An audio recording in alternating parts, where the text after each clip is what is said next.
In the headlines, residents defy heavy rainfall in Lagos in 5 million man solidarity walk for Tinubu and Shettima. 389 police officers died fighting Boko Haram in 11 years. Drug kingpin sentenced to 7 years in prison as NDLEA arrest female peddlers. And Djibouti soldiers killed in armed group attack. Hello and welcome to Trust TV News Update. I'm Zainab Bala.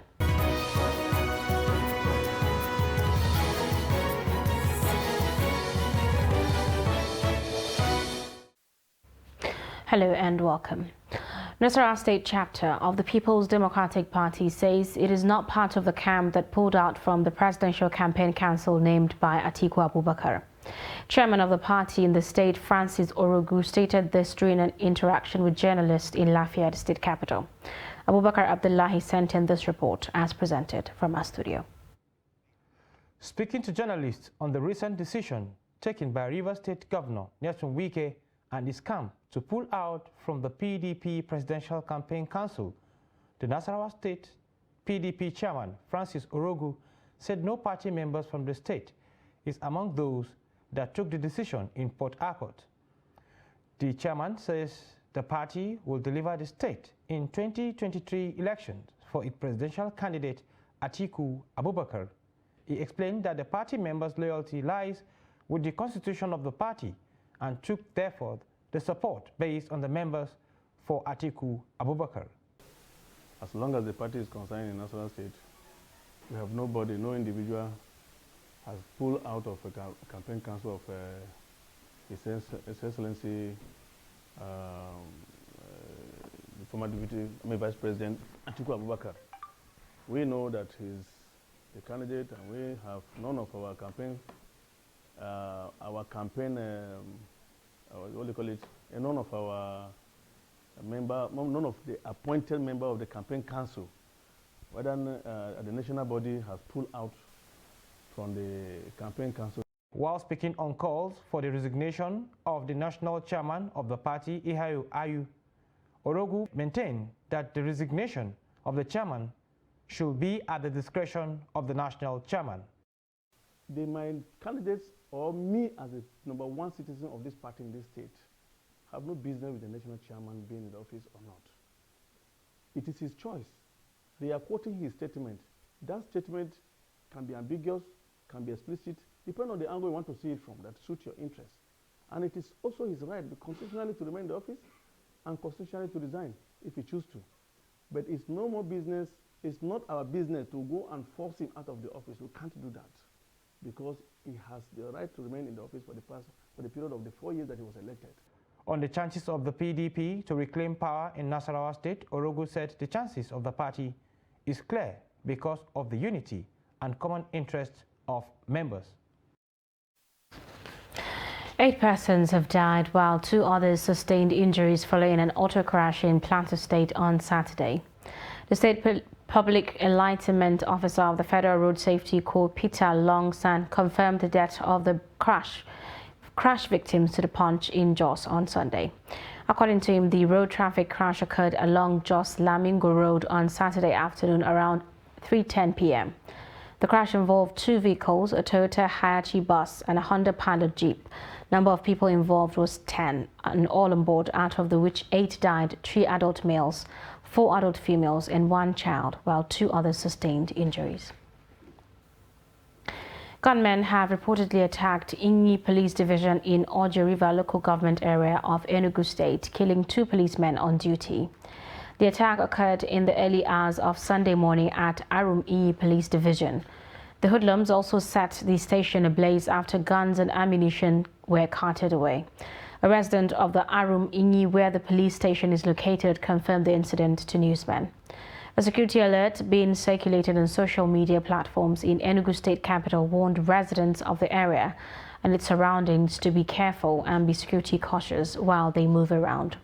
Efforts to get the reaction of the State Police Command on the incident were not successful, as the command spokesman DSP Daniel Ndukwe could not take his calls or respond to a text message sent to him. Now, 389 police officers have died fighting Boko Haram terrorists in Borno State in the past 11 years. This was disclosed by Borno State Commissioner of Police Abdul Umar during the inauguration of the newly constructed police station and barracks at Benishik, the headquarters of Kaga local government area of the state. He said 450 others were injured in the war against the insurgency. According to the CP, over 24 police barracks and 30 stations were razed and destroyed, while many equipment were carted away or destroyed by the terrorists. Umar commended the efforts of Governor Babagana Zulum for rebuilding some of the vandalized police stations across the state. Now, Borno is one of the worst hit states in the northeast as Nigeria battles the decade-long insurgency that has ravaged many people and displaced several others. Desperate attempts by a tramadol drug cartel to smuggle into Nigeria through the Murtala Mohammed International Airport, Lagos, over 2,465,000 tablets of the pharmaceutical opioid have been foiled by operatives of the National Drug Law Enforcement Agency, NDLEA. The consignment in 225 milligrams and 250 milligram tablets weighed 2,356 kilograms with an estimated street value of 1.04 billion naira. The bust coincides with the conviction and sentencing of a notorious drug dealer, Suraj Muhammad of Ojo, Lagos, to 7 years imprisonment by a federal high court in Lagos, 10 months after his arrest by NDLEA. Here's the report. The seizure of the drug on Friday came barely a week after about 13.5 million pills of the same opioid worth over 8.88 billion naira were recovered by NDLEA operatives from one of the mansions of a billionaire drug baron in the Eyebrow Residential Estate, Victoria Garden City, VGC, Lekki, Lagos. Following credible intelligence, the agency had shown interest in the consignment of 52 cartons that came into Nigeria from Karachi, Pakistan, with 6 different airway bills, comprising 7 cartons of 250 milligrams of a brand called Tamral and 45 cartons of 225 milligram banned as Trauma King.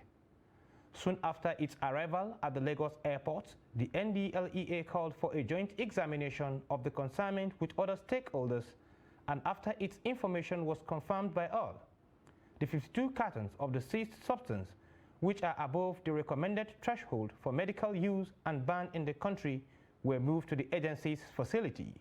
In the same vein, another bid to export through the airport is 15 parcels of cannabis and 600 grams of tramadol of 225 milligrams concealed in a sack of crayfish to Dubai, United Arab Emirates, was equally thwarted by operatives who seized the consignment and subsequently arrested a freight agent, Osao Alex Ekweme, who presented it for export.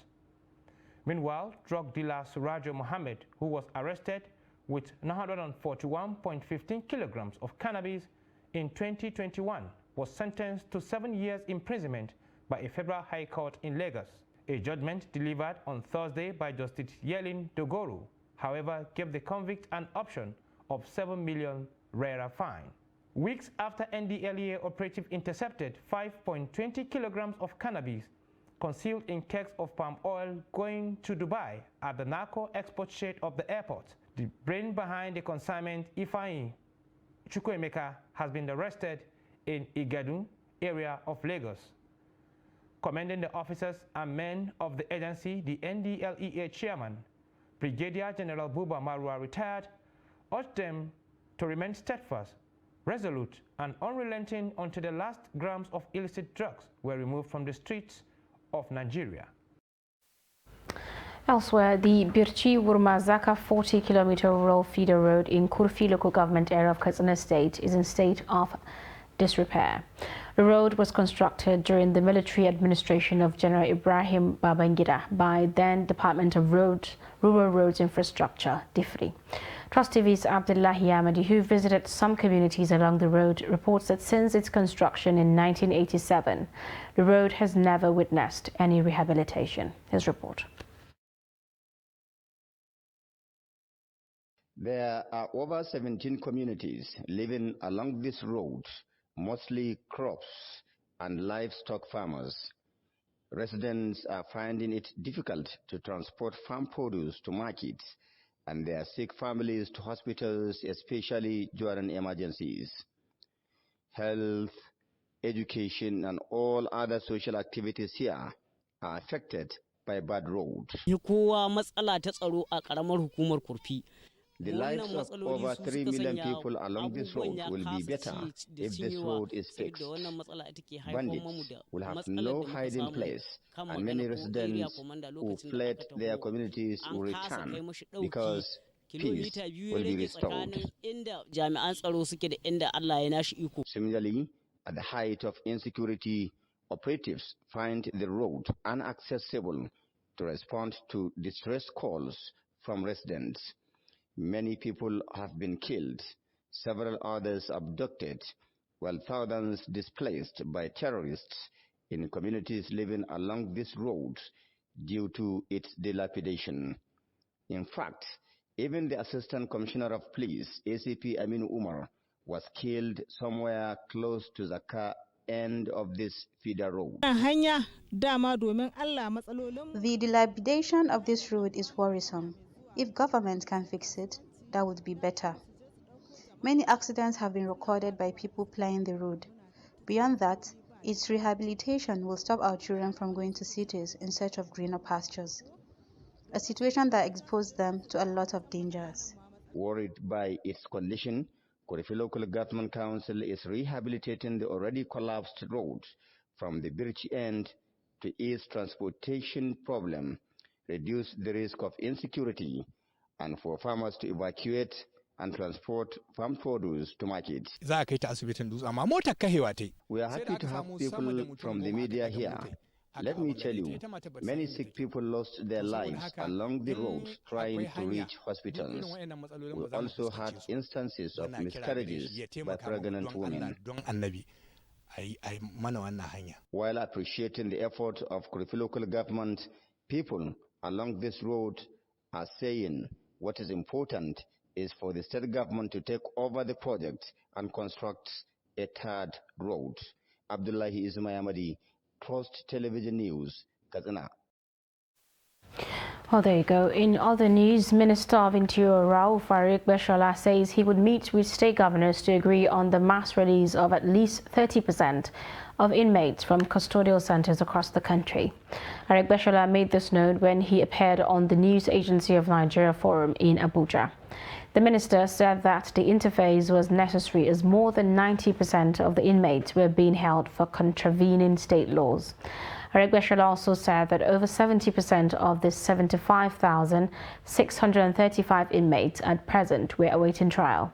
He said that the federal offenders in the system were far less than 10%, adding that the bulk of people in custody are those who have run foul of state laws. The minister said that they were therefore being kept under the legal jurisdiction of their respective states. He added that the decongestion of the 253 custodial centers nationwide is necessary as some of the inmates have no reason to remain in custody. Aregbesola therefore said all stakeholders must work towards a better structured criminal justice administration. Otherwise, this will be left overcrowded. You're watching Trust TV News Update coming up. A look at the cultural identity of the Borno people. Details of this story after the break. Stay with us.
Welcome back. If you are just joining us, this is Trust TV News Update. Our top stories.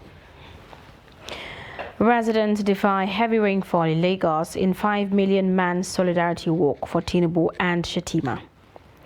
And 389 police officers died fighting Boko Haram in 11 years. Moving on, fire has again gutted a building at the Balogun market in the nation's commercial capital of Lagos.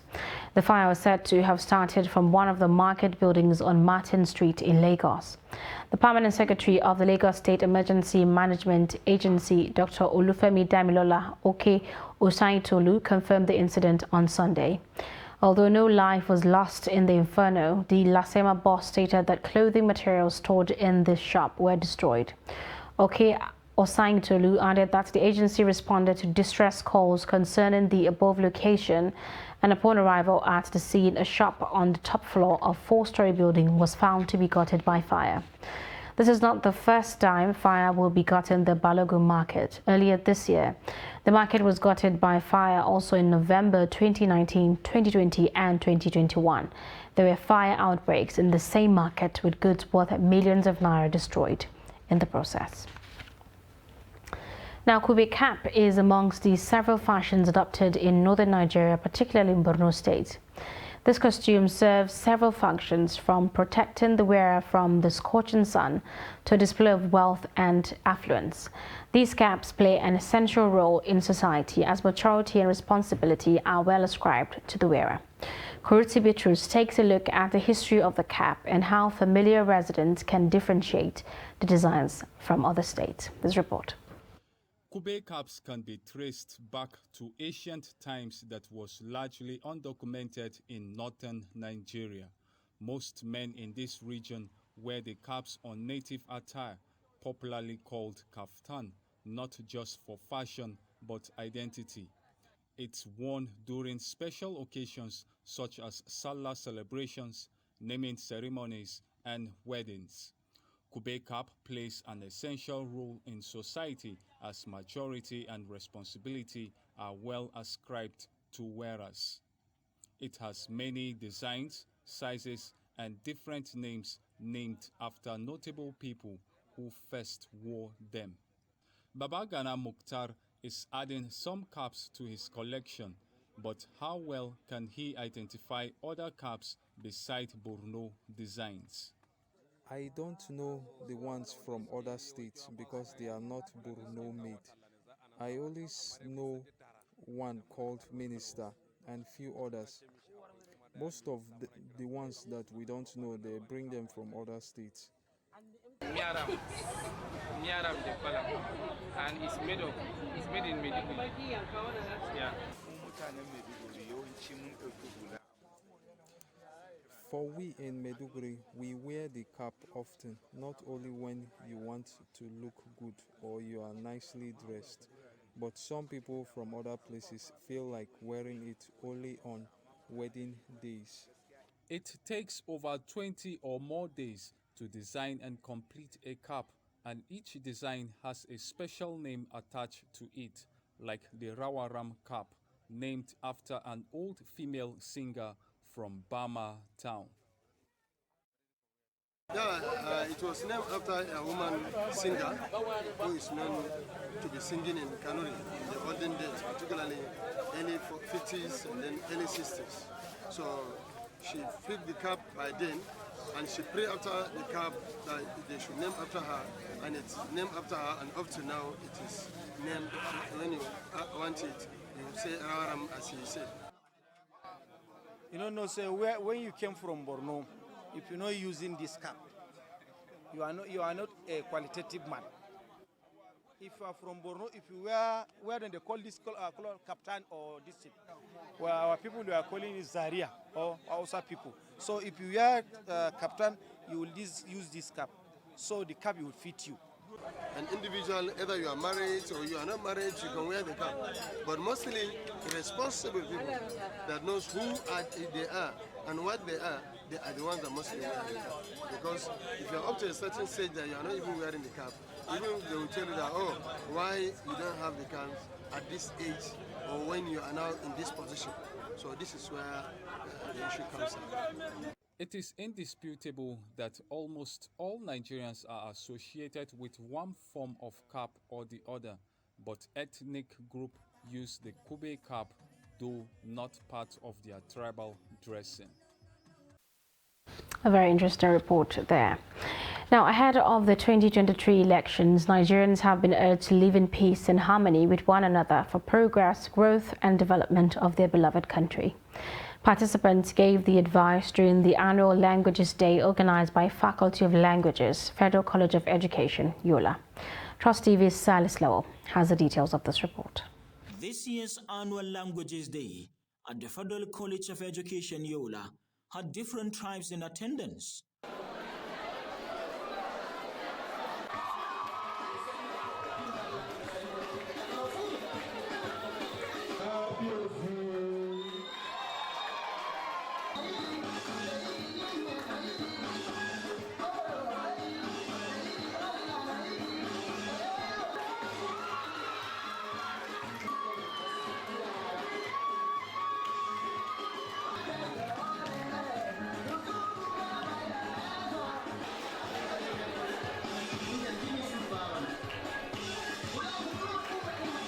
Organized by the Faculty of Languages, Federal College of Education, Yola, stakeholders said it was purposely to celebrate unity in diversity and educate the younger ones on needs to embrace one another, especially in view of the current situations of the country. As you have seen the cultural display, you have seen the cuisines, the food that have been served.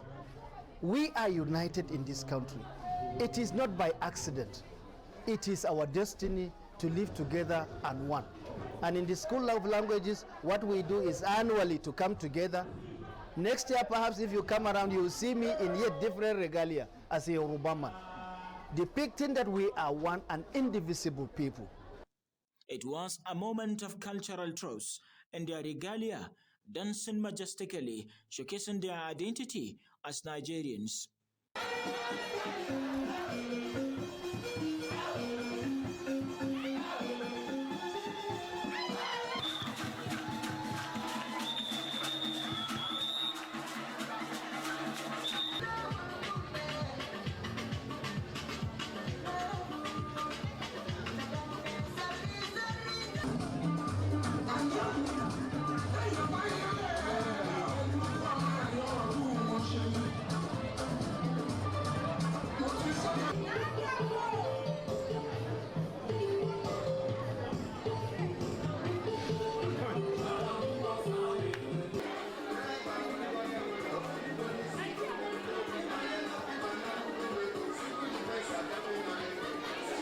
It is often said, culture is the way of life, encompassing mode of dressings, dancings, foods, ethics, values among others within a given society.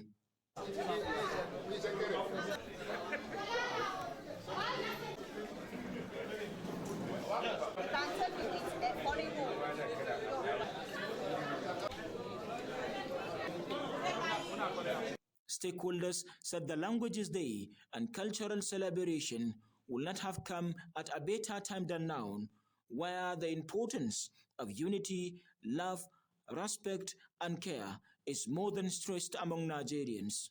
I'm happy that my people here remember where they come from. In fact, they are joined, both the non-indigenous, non-Igbos and the Igbos. This is a Federal College of Education. To be doing such a thing here is highly impressive. It's ideal. Apparently, most of cultures teach honesty, optimism, hard work, gratitude, courage, among other good values. From Yola, Salis Lawan, Trust TV News. Another foreign scene, Djibouti's military said 7 soldiers are killed in a clash with an armed group in the East African country's north. A statement from the Defense Ministry on Saturday said the attack occurred a day earlier at an army base in Garab Tisan. The ministry blamed the attack on the Armed Front, a splinter group of the Front for the Restoration and Democracy. The statement said the gang is well known for its odious and criminal acts of terrorizing and plaguing in remote areas of the country, adding all efforts were being made to pursue the attackers and find the missing. The Fruit, which largely recruited from the northern Afar community, launched a rebellion against the government in 1991, saying it wanted to defend Afar's interest against the ISIS, the other large ethnic group in the country. At least 17 people have been killed in overnight Russian missile attacks in the Ukrainian city of Zaporizhzhia. According to Ukrainian officials, in the latest attack that President Volodymyr Zelensky called absolute evil, after night missile attack on Zaporizhzhia, at least 20 houses and about 50 million-story buildings were damaged. 17 people died as of now, Anatoly Kurtiv, secretary of Zaporizhzhia City Council, wrote on Telegram on Sunday. The attack came after an explosion on Saturday caused the partial collapse of a bridge linking the Crimean Peninsula with Russia, damaging an important supply artery for the Kremlin's fattening war effort in southern Ukraine and hitting a symbol of Russia. At least 14 people died in Russian missile attacks in apartment buildings in Zaporizhzhia on Thursday, while 30 people were killed last week when a convoy of civilian cars was shelled in an attack blamed on Russia. And in sports, more than 1,300 fans with football banning orders in England and Wales are being told to hand in their passport to stop them going to the World Cup. Under new measures coming into force on 14th October, the Home Office says it will also be stopping any supporter who has previously caused trouble and is deemed likely to do so again from travelling to the tournament in Qatar. The World Cup will take place from 20th November to 18th December. Unbeaten Fernando Martinez made a successful first defense of his IBF Super Flyweight world title with a unanimous decision over former champion Germaine Ancajas. Argentina's Martinez had taken the Filipinos' crown in February and underlined his dominance in their rematch in Carson, California. Judges scored the fight 119 to 109, 118 to 110, and 118 110 for Martinez.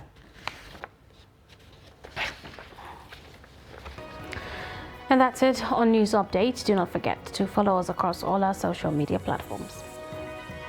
I'm Zainab Bala. Thank you for watching.